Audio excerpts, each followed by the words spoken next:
Hola, buenas tardes. Bueno, en primer lugar, discúlpame porque esta clase deberíamos haberla dado la pasada semana y, bueno, por un error mío en la planificación no pudimos hacerlo y procedemos ahora. Vamos a ver de forma más o menos general un análisis de la economía y gestión de una compañía aérea, dividida en tres bloques: una parte introductoria, una parte de costes de capital y otra de costes operativos.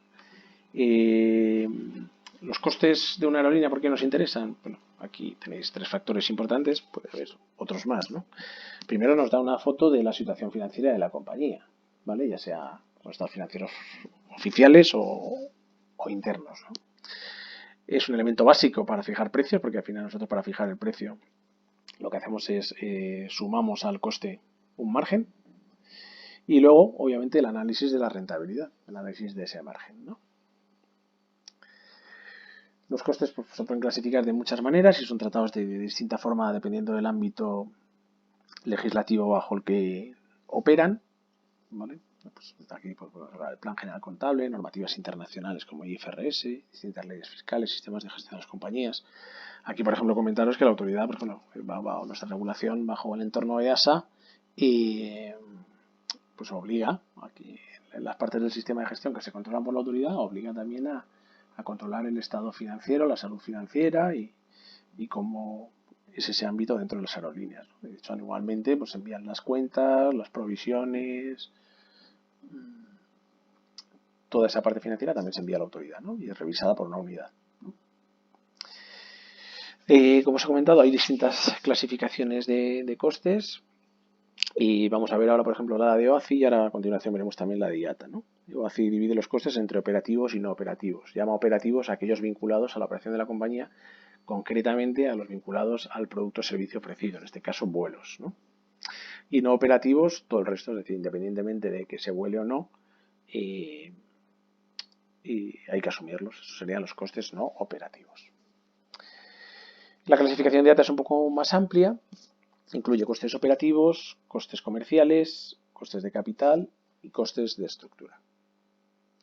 Dentro de los operativos habla de costes directos, direct operating costs, es decir, directamente vinculados a la operación del avión, o pues las tripulaciones, ya sea técnica, de cabina, combustibles, aceite, cualquier tipo de lubricante, tasas, ya sean aeroportuarias, de navegación, mantenimiento y todo el mantenimiento, handling del avión y handling operativo, ¿vale? Todo lo que no es, digamos, todo el handling de todo aquello que no sea carga de pago, es decir, todo aquello que no sea ni carga ni pasaje. Y luego los costes operativos indirectos, indirect operating costs, son aquellos que sí que están vinculados a la operación, pero no directamente al avión, ¿vale? Ya hablamos de ese handling de pasajeros, ese handling de carga, hablamos del personal de tierra, todo lo que se llama el personal de base, ¿vale? Está en el aeropuerto, comerciales, marketing, administración, generales, ¿vale? Costes de capital. Aquí metemos leasing, que ahora veremos con más detalle, amortizaciones, seguros y gastos financieros.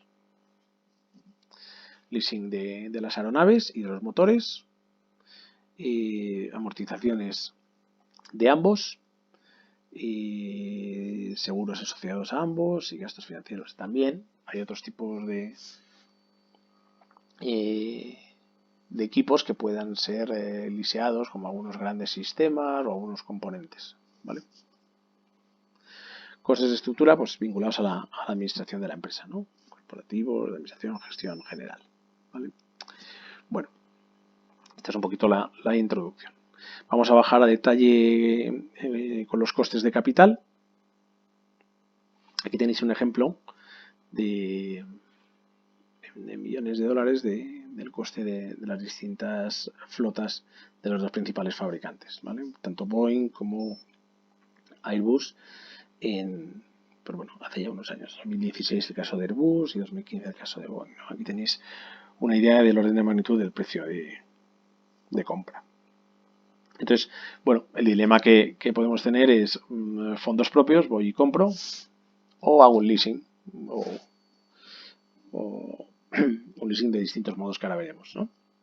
Y de esa forma me descapitalizo menos y me quito barreras de entrada para poder adquirir más flota, ¿vale? Aquí tenéis los órdenes de magnitud, cercanos a los 100 millones en los aviones más económicos de fuselaje estrecho y es en torno a los 400 para los más grandes de fuselaje ancho, ¿no? El 380 y el 747-800. Bueno, pues imaginaos eso dividido, pues ahora veremos, ¿no? Generalmente los leasing se considera a unos 20 años, ¿vale? Los que son de largo plazo, con un valor residual, que ahora veremos. Y bueno, pues dividir eso en mensualidades, ¿no? Es una auténtica locura y por eso, vinculado con otros temas, es totalmente necesario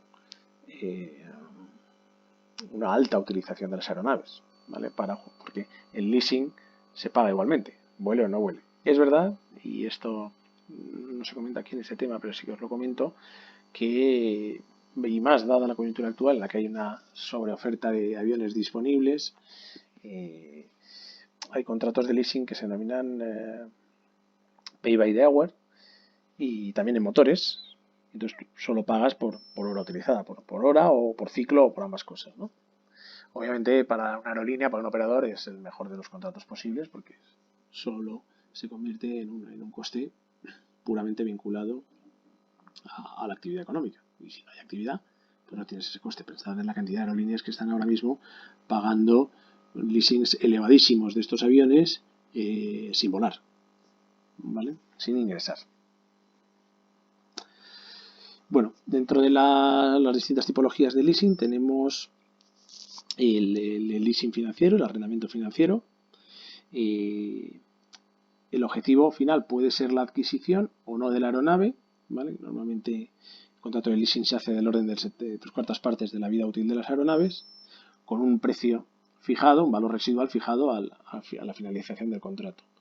Y a la llegada de esa fecha se puede ejecutar esa acción de compra por ese precio o ceder el avión al propietario, ¿vale? Al ser un contrato en el cual el activo pues, es parcialmente tuyo y puede acabar siendo totalmente tuyo, sí que contablemente puede aparecer como un activo de la compañía, ¿vale? En el balance. Leasing operativo y arrendamiento operativo. Esto es, como hemos visto, aquí estamos hablando de pues, el 75% de vida útil normalmente se asocia en torno a 20 años, ¿no? Pues estamos hablando de una planificación a largo plazo. Un arrendamiento operativo, pues suelen ser operaciones un poco más caras, pero es para una disponibilidad más inmediata y por menos tiempo, ¿vale?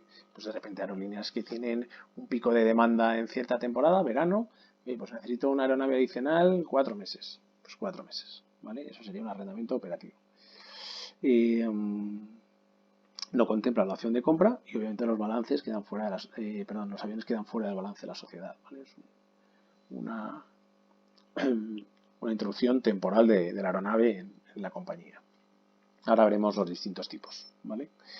Dentro de este arrendamiento operativo tenemos 4 grandes tipos, ahora hablemos incluso un quinto. Dry leasing. A es de aircraft, o sea, solo la aeronave, ¿sí? Nos alquilan la aeronave y ya nosotros pues ponemos todo lo demás, tripulantes, todo. Wet leasing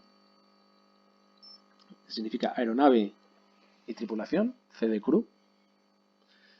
El más habitual, o uno de los más habituales, es el ACMI Leasing, que es donde ponen la aeronave, la tripulación, mantenimiento y el seguro, ¿vale?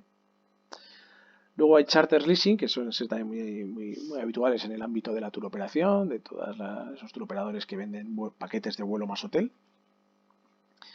Ahí incluye también las tasas, ¿vale? Y luego el último podría ser el concepto de full charter, ¿no? Es decir, o sea, prácticamente lo que hace el proveedor es que nos imputa todos los costes que ha tenido más su margen, ¿vale? Full charter significa que todos los costes los asume inicialmente el proveedor y luego obviamente nos lo repercute junto con su margen.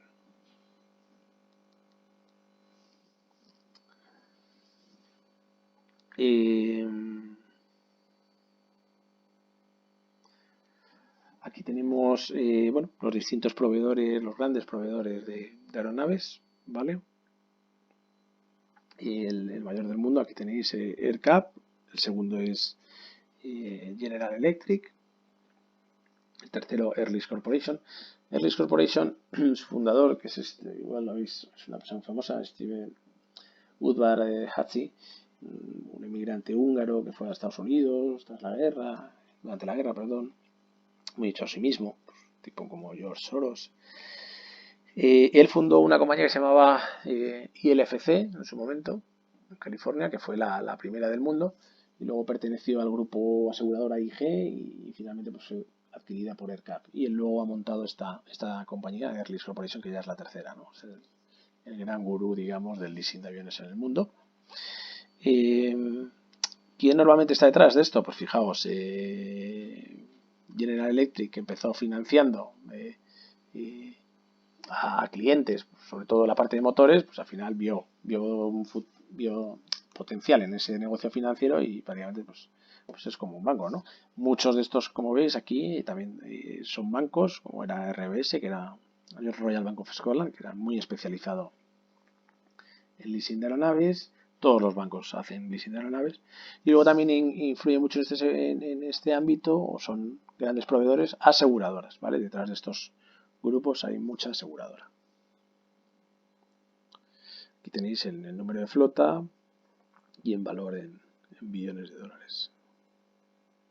Aquí tenéis, por ejemplo, varias familias de aviones, en el caso de AerCap, cuántas unidades tienen de cada uno, ¿no? Fijaos la magnitud. O sea, cientos dentro de cada uno de los subtipos, ¿no? O sea, y tenemos pues eso, largo radio, corto radio y regional, ¿vale? Con los Embraers. Estos son los que disponen de más flota. Esta división es muy interesante para que veáis de pues estos lessors, como se les conoce, cuál es un poco el breakdown, o sea, un poquito la composición de sus flotas. Más del 40% están parados, o sea, es aviones disponibles pero no operativos. Un 38%, casi otro 40%, están en servicio y en torno a un 20% están en procesos de adquisición, ¿vale? Para que veáis que al final están operativos un 40 prácticamente, un 40 parados y un 20 en adquisición. Entonces, bueno, yo lo digo porque ese 40 que está operativo pues tiene que pagar los costes de todo, ¿no? O sea, que no se paga solo el avión, sino en el fondo estás pagando los que tiene parados también, que obviamente cuestan mucho menos, pero también las adquisiciones. Entonces, bueno, para que entendamos que tampoco el lessor nunca va a poder ser barato. ¿Vale? Aquí esto es, por ejemplo, un breakdown de una aerolínea, obviamente como veis con MDs y pues, hace muchos años, una foto de una aerolínea típica Legacy, ¿vale? Podría ser pues, una Iberia perfectamente. Y tenéis un poquito el desglose que tenía en su momento de aviones en propiedad, aviones en leasing financiero y aviones en leasing operativo. Si os dais cuenta, los pesos mucho más frecuente el leasing operativo que el leasing financiero y que la propiedad, ¿vale? Esas propiedades, ¿vale? Esas aeronaves pasadas a propiedad, muchas han podido venir de un leasing financiero que finalmente se ha ejecutado, ¿vale? O sea que propiedad y leasing financiero tienen una cierta vinculación.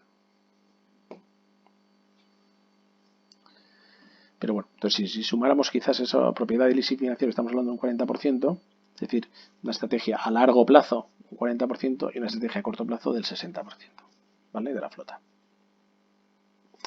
Amortizaciones. Normalmente se utiliza, ya os he dicho, en torno a los 20 años se suele fijar un valor residual y obviamente una depreciación, es decir, como ese valor del avión, de la aeronave, va bajando desde el precio inicial al valor residual, ¿vale? Y eso pues incluye en la contabilidad de la compañía. Seguros. ¿Qué factores afectan a los seguros? Internacionalidad, ¿vale? Obviamente no es lo mismo el que opera en un entorno civilizado y un solo país que el que opera en entornos pues, de todo tipo. Porque no es lo mismo operar solo dentro de la península ibérica que operar a África, que operar a Asia, que operar vuelos transoceánicos, obviamente, o con distintas legislaciones, todo esto, ¿no? Variedades de riesgos, o sea, que en lugar de un solo riesgo tengas más, ¿vale? Eso multiplica la probabilidad. una rápida evolución. Por ejemplo, una aerolínea que de repente dice, oye, es que voy a volar 20 nuevas rutas. Bueno, pues obviamente no es lo mismo que decir que vas a volar una nueva ruta, ¿no? Las indemnizaciones son elevadas, sobre todo en el ámbito comercial, donde proteges carga, donde proteges obviamente vidas de personas, en el ámbito de pasaje, y muchas veces hay dificultad para fijarlas, ¿vale? Y obviamente esto es un tema puramente, vamos, simplemente obligatorio, no solo en nuestro ámbito, sino en cualquier ámbito OACI, ¿no? Está recogido por el convenio de Varsovia, convenio de Montreal, en nuestro caso está traspuesto también con la ley de navegación aérea, ¿vale? Y estamos hablando de seguro pasajeros, seguro a terceros, ¿vale? Y el de las propias aeronaves, claro, que nos obliga el Lesor. Modalidades de pólizas, pues podemos aplicar una póliza a cada supuesto, pues oye, una póliza para los vuelos a países fuera de España, a otros países, y otra póliza para los vuelos dentro del mismo país, no lo sé. Globales, que cubran todo. Complementos, pues oye, es que voy a hacer una operativa de carga, no sé, a Nigeria y ahora mismo pues Nigeria tiene un problema, tiene una guerra. Pues bueno, en efecto, es un riesgo adicional que no estaba contemplado y que se prima, ¿no? Y luego la posibilidad de reseguro, o sea, si la aseguradora tiene gente que compre parte de ese riesgo, pues obviamente nos beneficiaremos en el precio. Si todo el riesgo lo asume una sola aseguradora, pues ese precio será mucho más elevado, ¿no? Y en cuanto a primas, bueno, ¿cómo se comporta un poco el mercado, tanto asegurador y financiero? Bueno, obviamente depende de la disponibilidad de capital para cubrir los seguros, es decir, si hay liquidez en el mercado o no, los tipos de interés, o sea, dejo este dinero aquí parado cubriendo este riesgo, o oye, es más útil tener, o tengo más rentabilidad en otro tipo de negocios, ¿no? El tema de los reaseguros, o sea, a qué precio se liberan de riesgo las aseguradoras y obviamente pues cualquier estrategia competitiva que tengan ellas en el mercado, ¿no? Y de cara a la aerolínea, fijar el precio de la aerolínea, que es importante, pues obviamente el histórico de reclamación. Esto es como el seguro del coche al final. ¿Sabes? ¿Qué histórico tienes? No, mira, es que cada mes he dado un parte. Pues aquí lo mismo. No es que cada mes tengo un incidente con un handling. Bueno, pues hombre, igual más que los handlings al final puede ser tú, ¿no? Entonces, bueno, eso se mira, ¿no? Totalmente. Tipo de exposición de la compañía, el volumen del riesgo, es decir, el volumen de la flota, número de asientos, número de personas, de pasajeros transportados, carga, volumen de la carga, valor de la carga, y todo eso, ¿no? Y modelos de aeronave operados de antigüedad. Antes veíamos ahí un breakdown de flota, pues obviamente pues un avión más antiguo, con más posibilidades de riesgo, pues cada vez va encareciendo mucho más sus seguros, ¿no? Bueno, perfil de exposición, pues lo hemos dicho. Dentro de una aerolínea concreta, bueno, el histórico lo hemos comentado, y luego ya factores técnicos, pues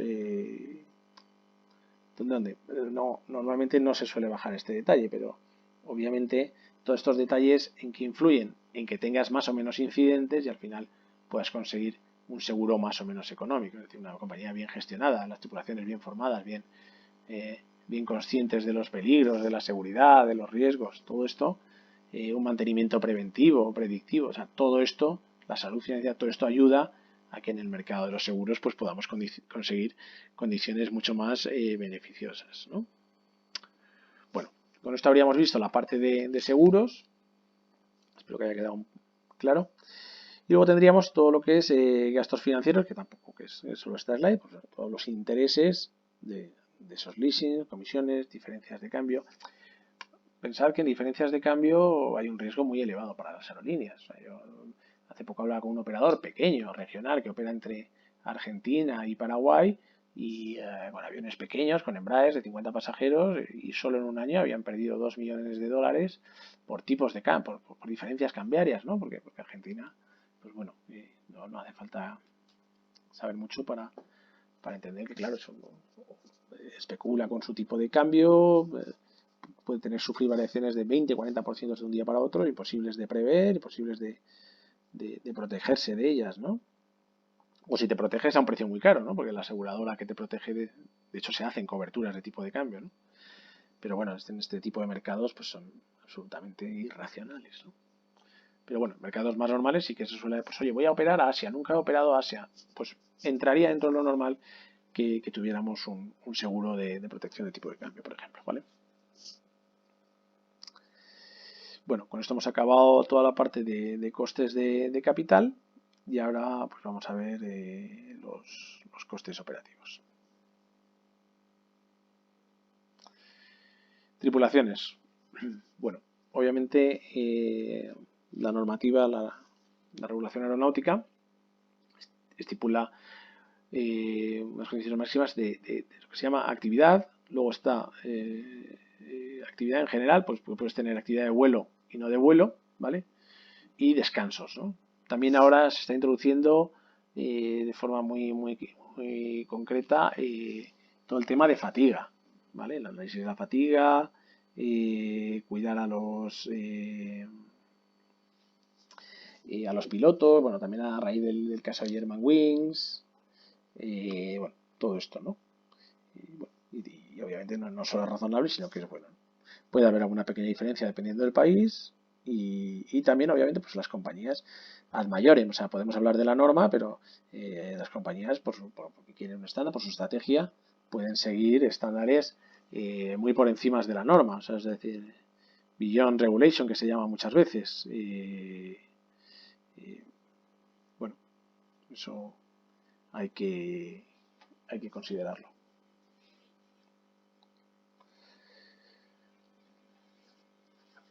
En el ámbito de las tripulaciones, ahora lo veremos al final de esta sección, pues estratégicamente puede haber mucha diferencia entre un operador u otro, ¿no? Obviamente cumpliendo la normativa ambos, pero puede haber compañías que su foco es la reducción de costes, como son las low cost, y compañías cuya estrategia, cuyo foco sea dar el mejor servicio. Obviamente, ya con esa diferencia, ya entendemos que la primera va a intentar tener el mínimo número posible de tripulantes y la segunda tendrá el número de tripulantes que requiera el nivel de servicio que quiere dar, ¿no? Obviamente son productos radicalmente distintos. Pues en un caso estaríamos hablando, en el primero, pues de un Ryanair, y en el segundo estamos hablando de pues, Singapore Airlines, ¿no? Donde su tráfico más rentable es el corporativo, tráfico que viaja en conexión, que necesita un producto muy estándar a lo largo de todo el proceso. Y luego en el otro lado pues tenemos una aerolínea que con transportarte punto a punto pues se da por satisfecha, ¿no? Tripulaciones técnicas y auxiliares, bueno, en lo que es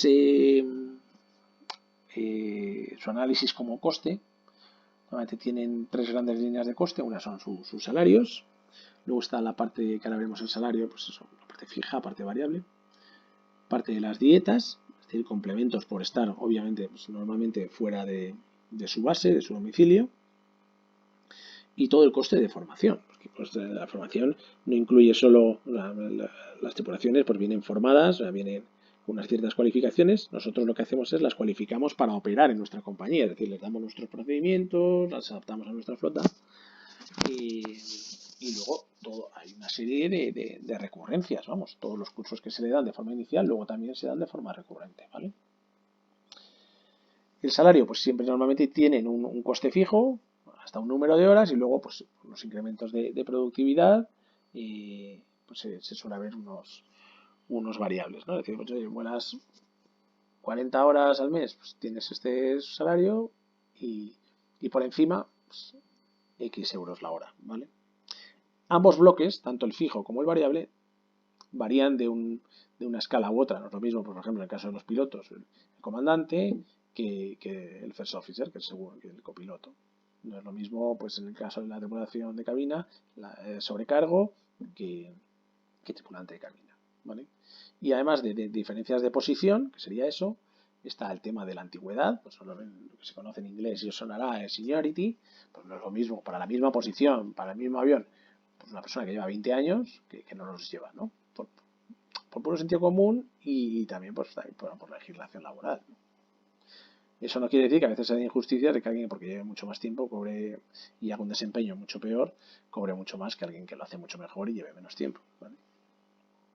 Ahí es donde debe entrar pues un ámbito, un concepto más moderno, donde pues, por incrementos de productividad, pues alguien que tenga menos antigüedad pueda crecer, ¿no? Y luego el tamaño del avión, no es lo mismo pilotar pues eso, un Embraer de 50 pasajeros que un 380 de 550, ¿no? Pues obviamente la complejidad, la formación, el coste de ese recurso humano, pues es muy distinto, ¿no?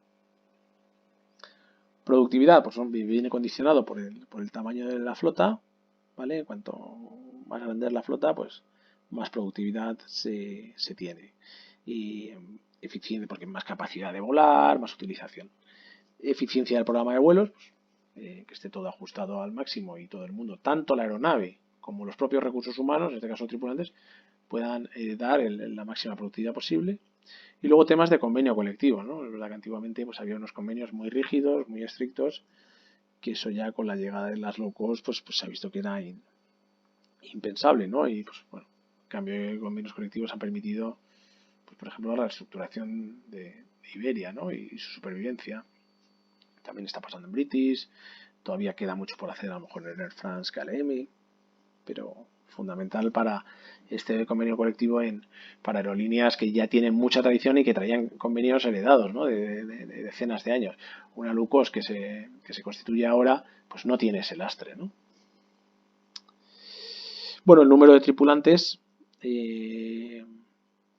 la tripulación técnica sí o sí va dependiendo del avión y la duración del vuelo. Y la cabina de pasajes, lo que os digo, que sí que puede variar en función de si queremos dar un mejor servicio o no, ¿vale? Y entonces podemos mayorarlo por encima de la norma. Aquí tenemos un análisis de la productividad por tamaño de flota, ¿vale? Obviamente se incrementa cuanto más flota hay, porque hay más capacidad de mantenerse volando. Vamos a estropear un avión, pero tenemos otro, tenemos más posibilidades de conectar, etc. ¿no? Y, obviamente las ganancias de productividad son mayores cuando la flota es pequeña. O sea, los crecimientos marginales pues de pasar de 2 aviones a 3 son mucho mayores que pasar pues de 301 a 302. ¿Vale? Este análisis incluye aviones con igual o común calificación de tipo. ¿Vale? ¿Os acordáis que ya vimos en otro tema cuán positivo es el tema de las familias de aeronaves? De hecho, las low cost, lo veremos al final, lo que hacen es tener una sola familia, incluso un solo tipo de aeronave. ¿No? ¿Por qué? Porque ahorras muchos costes, pues estandarizas muchos procesos. Entre ellos, y posiblemente más importante, la tripulación. Aquí tenéis, por ejemplo, incluso teniendo un mismo fabricante, pongamos una compañía que solo tiene aviones Boeing, pues hombre, cada vez que se jubila, por ejemplo, un piloto de Jumbo, pues oye, ese hueco que deja en todo el escalafón pues, supone ascender a todo el mundo un nivel de familia en la carrera, ¿no? Y todos esos son cursos que estamos hablando de una jubilación en total, es pues pasar a un piloto del 777 al Jumbo, 15 días de curso y simuladores. Del 7.5 al 7.6, 13 días al 777. Del 7.3, 14 días al 7.5-7.6. Y luego un piloto nuevo que sustituya al que ha salido del 7.3, 24 días. En total, 62 días de formación. Pensad eso en coste, bueno, de la persona contratada. Coste de los instructores, examinadores, verificadores. Costes de los simuladores, dietas, transporte, alojamiento. O sea, una auténtica barbaridad. ¿Vale? Esto es solo una jubilación. Imaginaos cuando de repente veis, se jubilan, no sé, o salen 300 pilotos, ¿no? Imaginaos. ¿Por qué? Porque seguramente esos pilotos que salen estaban con un convenio mucho más caro, ¿vale? Que el de los 300 que van a sustituirles. Los salarios de la tripulación técnica se basan normalmente en el MTU del avión, bueno, que es lo mismo que hemos dicho antes, pues, obviamente dependiendo de la complejidad, tamaño del avión y bueno, los costes de la formación. Aquí tenéis un análisis de las horas bloque mensuales, ¿vale? De las tripulaciones técnicas lo tenéis en azul, y las tripulaciones de cabina en rojo y punteado. ¿Vale? Algo más de productividad en las tripulaciones de cabina. Es verdad que la legislación, todo lo que es actividad, es un poco más flexible, o sea, un poco más flexible que con los pilotos. Bueno, esto ha sido la parte de tripulaciones. Hablando de mantenimiento, pues el mantenimiento puede ser propio o externalizado. Intensivo en mano de obra, pues por supuesto. O sea, ya hemos visto en otros temas, una intervención que hay que hacer sí o sí sobre el avión y además con mucho factor humano. O sea, es que no son procesos robotizados como pueda ser, no sé, una línea de producción de automóviles. ¿Vale? Los costes, pues bueno, depende del programa de mantenimiento aprobado por la compañía, pues es un programa por lo mismo. Un programa eficiente, que se adelanta, que optimiza, pues oye, que en lugar de parar el avión 3 veces, si lo puede parar 2, pues mejor, ¿no? La fiabilidad de los propios aviones, componentes, sistemas, y luego el precio de los repuestos, porque puede haber, es como todo, o sea, puede haber aeronaves que son más baratas de adquirir, pero mucho con un coste recurrente mucho mayor, ¿no? Pues, oye, ya no se fabrican repuestos, hay muy poca oferta y entonces los precios son muy altos. Eso puede pasar. Mantenimiento, esto ya lo vimos en otro tema. Pues bueno, descompone lo que es la célula, ¿vale? De la aeronave, los motores y equipos o sistemas. ¿Quién hace el mantenimiento de cada parte? De la aeronave, nosotros, la compañía aérea, ¿vale? Y a través de su CAMO, de su organización de mantenimiento. Los motores, los fabricantes, y los equipos y sistemas también los fabricantes, ¿vale?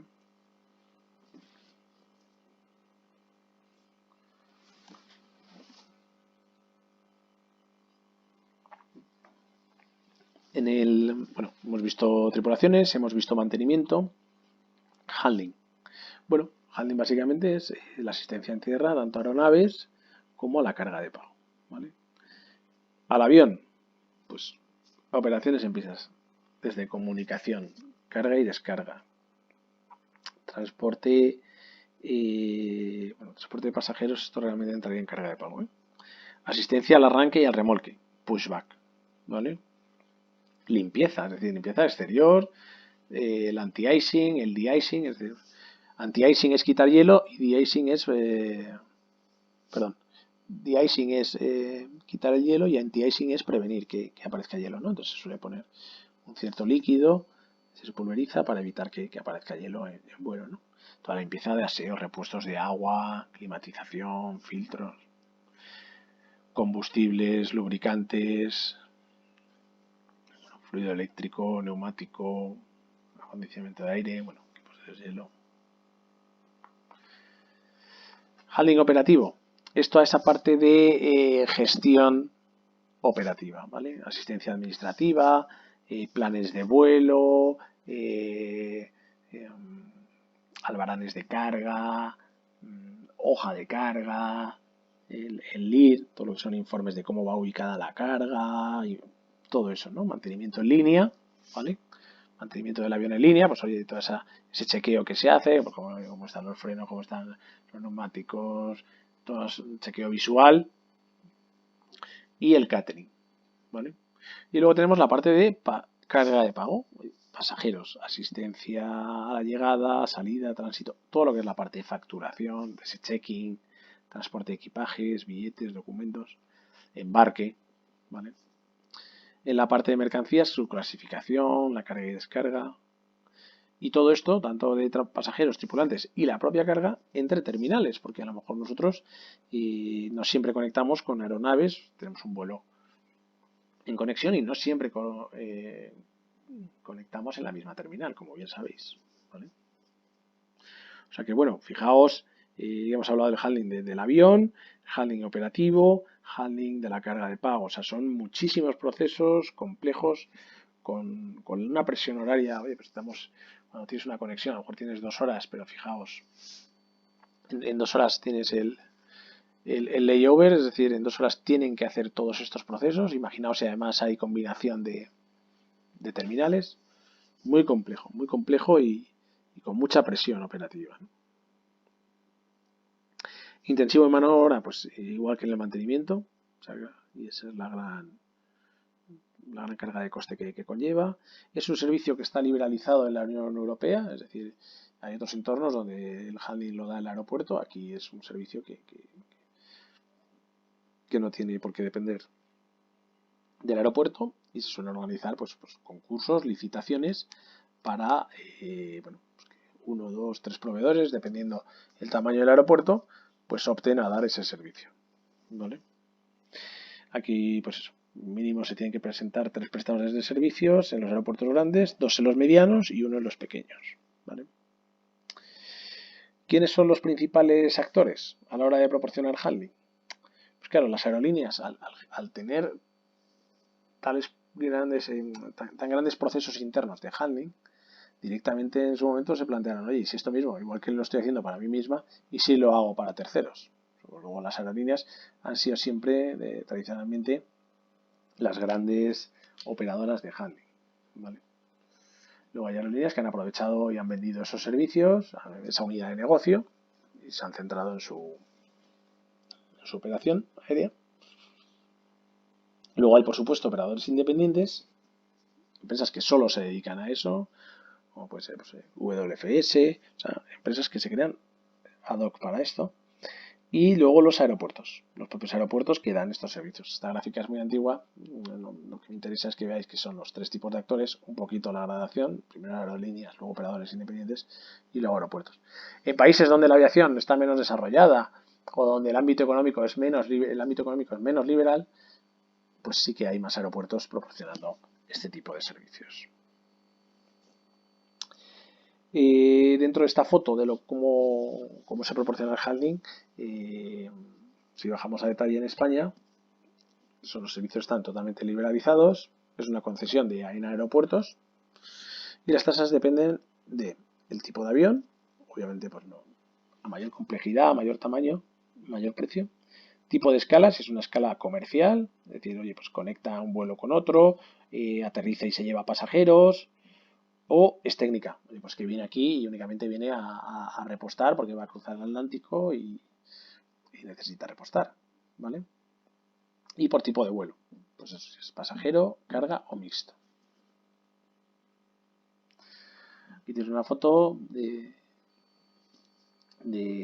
septiembre de este año y bueno, pues con un poco dependiendo del tipo de aeropuerto, como veis, distintos tamaños, pues podemos tener un solo operador o hasta 3, ¿vale? Empezamos por arriba, pues a Coruña, Albacete, aeropuerto pequeño, un solo operador de handling. Alicante, un aeropuerto de primer nivel, 3 operadores, ¿vale? Aquí si veis, ahí en el caso de Alicante, destacar el tema de la UTE, ¿no? Unión Temporal de Empresas. Es posible que a lo mejor, pues imaginemos, hay un operador muy potente de handling en la mitad norte, en los aeropuertos de la mitad norte de España. Y luego hay otro que es muy potente en la mitad sur de España. ¿Vale? Bueno, pues pueden a veces hacer estas uniones temporales de empresa en las cuales de forma conjunta se presentan, ¿vale? Comparten el negocio, pero sin embargo cada uno opera donde es más fuerte, ¿vale? Aunque de cara al concurso suman fuerzas y obviamente ganan puntos porque se convierten en un operador más relevante, ¿no? Bueno, eso también comentároslo. Aquí tenéis una clasificación de aeronaves, ¿vale? A las cuales, dependiendo de esa clasificación, pues se les asignan unos niveles tarifarios u otros. Aquí tenéis un poquito el orden, magnitud, complejidad del avión tipo y su clase, ¿vale? Y de más sencillos, como puede ser esa 4 alfa hasta la 93, ya con jumbos, 340, ¿vale? Costes operativos, pues obviamente se incrementan con la complejidad de ese tipo de aeronave, con su MTOW, con el tipo de vuelo, ¿vale? Es más caro un vuelo de carga que uno de pasajes, que uno mixto, ¿vale? Y obviamente lo más barato, pues una escala técnica. Vemos aquí la evolución desde una aeronave, una avioneta, hasta un jumbo. Tasas de aterrizaje. Hemos visto el handling. Tasas de aterrizaje, pues directamente son tasas por el uso de las instalaciones aeroportuarias, ¿vale? Obviamente, pues dependiendo de si una instalación es más eficiente u otra, o sea, los costes que tenga, pues repercutirán unos niveles de precio u otros, ¿no? Criterios de mercado, financiar inversiones. Pues por ejemplo, digo, pues un aeropuerto que ha hecho una pista nueva, pues obviamente, ¿cómo va a tratar de amortizar esa inversión lo antes posible? Pues repercutiendo, ¿no? Repercutiendo el precio a sus clientes, ¿no? Depende del Estado o de quien gestione el aeropuerto, ¿vale? Pues en una entidad privada. Y en la mayoría de los casos, lo que os he dicho, o sea, pues obviamente van vinculados al máximo peso al despegue o también al máximo peso al aterrizaje, ¿vale?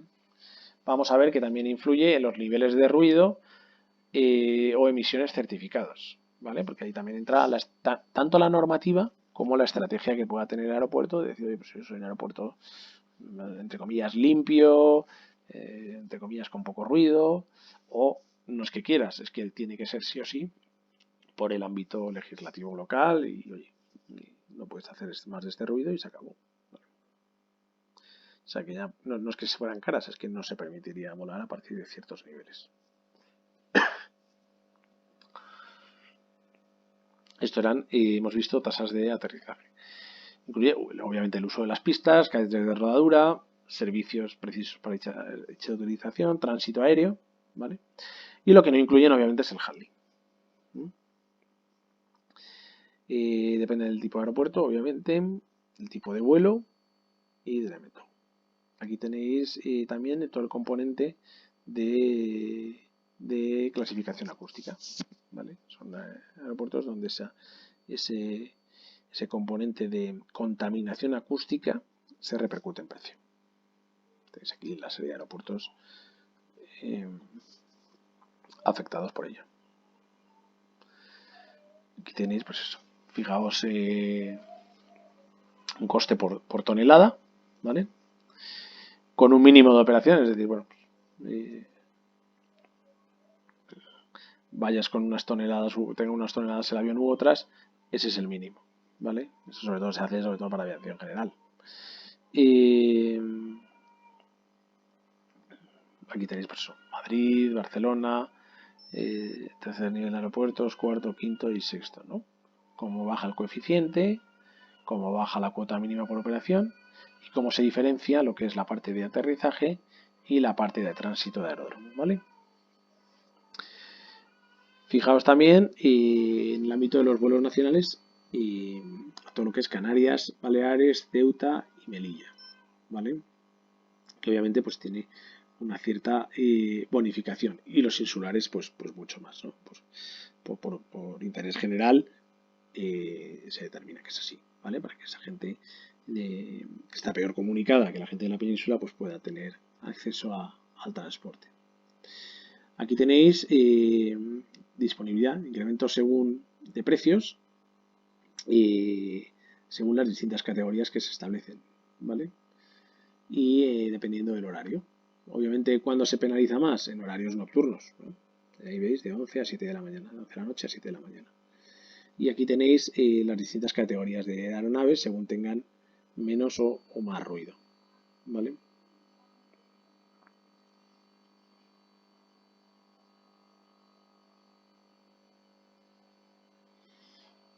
Hemos visto las tasas de aterrizaje, vamos con las tasas de navegación. Ya es navegación entre distintos aeropuertos, varía considerablemente según el área geográfica, incluso país de sobrevuelo. Es decir, pues en Eurocontrol hay unos criterios, pero es que si es un vuelo que vas de Europa a África, pues bueno, puedes encontrarte que cada uno de los países, aunque sí hay unos estándares generales, pues bueno, puedes tener unas diferencias en precio muy, muy notables, ¿no? Pero generalmente suelen tener factores pueden ser proporcionales tanto a la distancia como a la raíz del MTOW, ¿vale? Recordad, vale, no os comento nada más de esto. Esto es para todo el ámbito de Eurocontrol, que no solo son los países de la Unión Europea, según más. Precio unitario por un coeficiente de distancia y un coeficiente de peso, ¿vale? Al final estamos hablando de una base de precio y obviamente con más distancia y más peso, pues que suba, ¿no? El coeficiente de distancia es la distancia dividido entre 100 y el de peso es la raíz cuadrada del MTOW entre 50. Y tienes un ejemplo muy práctico, muy gráfico, de la diferencia de tasas de navegación entre la diferencia de tasas de navegación y de aterrizaje dependiendo de distintos países, aeropuertos, para un mismo avión, ¿vale? Estamos hablando de un Boeing, de un Jumbo, un 747-400, y en la parte de navegación para 500 kilómetros, ¿no? Fijaos la diferencia de precio en Reino Unido con Estados Unidos, ¿no? O sea, sin costes de navegación. Tasas de aterrizaje, fijaos Londres, pero fijaos, París o Ginebra mucho más, ¿no? Más del doble. Factores en el ámbito de la navegación, peso, distancia, y aquí sí que un componente regional muy importante. Sin embargo, en el aterrizaje, quizás más que el componente regional, influye mucho todo el tema medioambiental, ¿no? Ruido y emisiones que hemos visto. Vale, hemos acabado con las tasas, tanto de aterrizaje como de navegación. Y vamos a hablar de los indirect operating costs, ¿no? Que son todos aquellos, todo lo que hemos visto hasta ahora han sido costes directos de operación, ¿vale? Los tripulantes, mantenimiento, tasas, handling y ahora vamos a ver los costes indirectos de operación, ¿vale? Aquí tenemos salarios del personal de tierra, promoción, comercialización de billetes, handling de carga de pago y la administración de generales. Bueno, comercial y marketing. Pues puede ser venta directa o a través de distintos canales. Es decir, venta directa, ¿qué puede ser? Pues, que la propia aerolínea lo vende, ¿vale? No es un servicio subcontratado. Venta indirecta. Bueno, dentro de esa venta directa, ¿qué podemos hablar? ¿De qué podemos hablar? Pues el aeropuerto, venta en el aeropuerto, venta por la web, venta por mi call center, venta por una oficina que tenga a pie de calle. Y luego lo que sería la venta indirecta es venta a través de terceros. Esto es lo que es agencias de viaje, tour operadores, ¿vale? Todo ese tipo. O incluso una aerolínea con la que tengo un acuerdo de código compartido, un acuerdo interlineal y ellos me venden, ¿vale? Importancia de Internet, pues obviamente, ¿no? Reduce mucho los costes de distribución y facilita la venta, ¿no? Facilita la llegada a mercados de forma muy ágil, ¿no? Los call centers han evolucionado mucho. Muchas aerolíneas, los call centers los subcontratan también, porque oye, pues, por costes les compensa, a lo mejor quizás pues, hay muchos en Marruecos, hay muchos en Panamá, hay muchos en Uruguay. Costes operativos con nivel de servicio, pues oye, que a través de la formación que da la compañía, pues puede ser interesante, ¿no? Aquí tenéis un breakdown de costes operativos típicos, ¿vale? Por la Asociación de Aerolíneas Europeas. Ahora haremos otro breakdown de IATA. Bueno, principal coste operativo, sin trampa ni cartón, pues obviamente dependiendo del año, ya sabéis la evolución, también hemos comentado en otra clase el precio del combustible. Pues, bueno, nunca va a ser menos de un 20 y ha llegado a ser hasta casi un 40, ¿no? Casi 50 en alguna época. También depende de la estructura y el modelo de gestión de la compañía. Pues no es lo mismo el consumo de combustible en vuelos muy largos, con aeronaves antiguas, obviamente, ¿no? Y luego tenemos toda la parte de handling, la parte comercial, mantenimiento, tripulación técnica, tripulación auxiliar, depreciación y amortización, atención a pasaje, tasas, navegación, alquiler de flota y tasas aeroportuarias. Y fijaos, si sumamos las dos tasas, tasa aeroportuaria y tasas de navegación, pues ya tenemos un 10%, ¿no?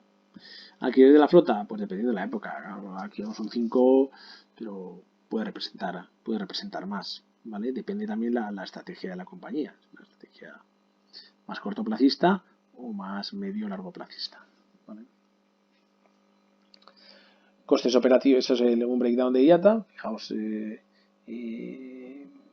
habla de un 30, algo más de un 30 para el combustible, y las principales partidas pues siguen estando en todo el mantenimiento, la tripulación, toda la parte comercial, la parte de handling. Fijaos, aquí ya habla del leasing, sea más cercanos al 10%, tasas, otra vez las tasas sumando 5 y 4, pues 9, todo esto, ¿no?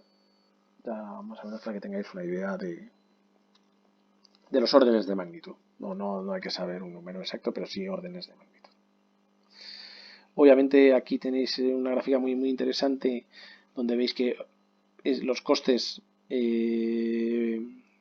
por avión, obviamente aviones con más capacidad, pues nos permiten diluir el coste, un mismo coste operativo entre muchos más asientos, ¿no?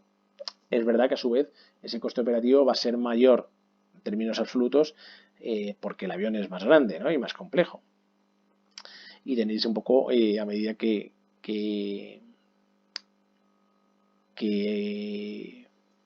o sea, cómo evoluciona el coste por hora bloque a medida de la complejidad del avión. Pues obviamente pues evoluciona de forma prácticamente lineal. O sea, obviamente mayor complejidad y mayor tamaño, el coste por hora bloque sube, ¿no?